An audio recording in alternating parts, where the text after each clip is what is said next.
Allô, le génie? Pourquoi ton corps sait avant toi? Dans les épisodes précédents, on a beaucoup parlé du cerveau, des fenêtres, du moi enfant, de l'EMDR, des thérapeutes. Aujourd'hui, on descend encore plus bas. On va parler du corps. Parce qu'il y a quelque chose que ton corps sait, avant que ta tête le formule. Tu rencontres quelqu'un et quelque chose se serre dans ta poitrine. Avant même que tu aies pensé, je ne lui fais pas confiance. Tu entres dans une réunion et tes épaules montent toutes seules. Avant même que tu aies pensé, je suis stressée. Ton corps n'est pas en retard sur toi, il est en avance. Et si tu apprends à l'écouter, il peut devenir ta boussole la plus fiable. Van der Kolk l'a dit d'une façon qui ne s'oublie pas. Le corps garde le score.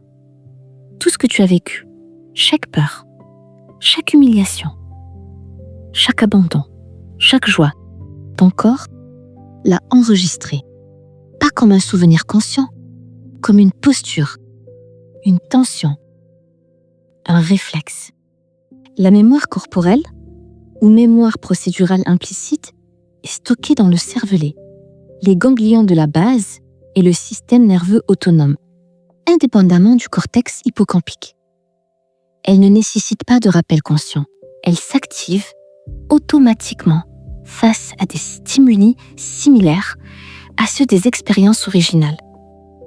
La science montre que les traumatismes non résolus restent encodés comme des patterns de tension et d'activation dans le corps. La thérapie somatique vise précisément à libérer ces patterns figés par un travail direct sur les sensations corporelles.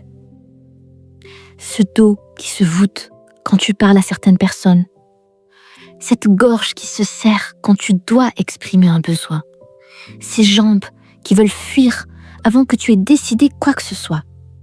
Ce ne sont pas des tics, ce ne sont pas des bizarreries, ce sont des mémoires inscrites dans la chair.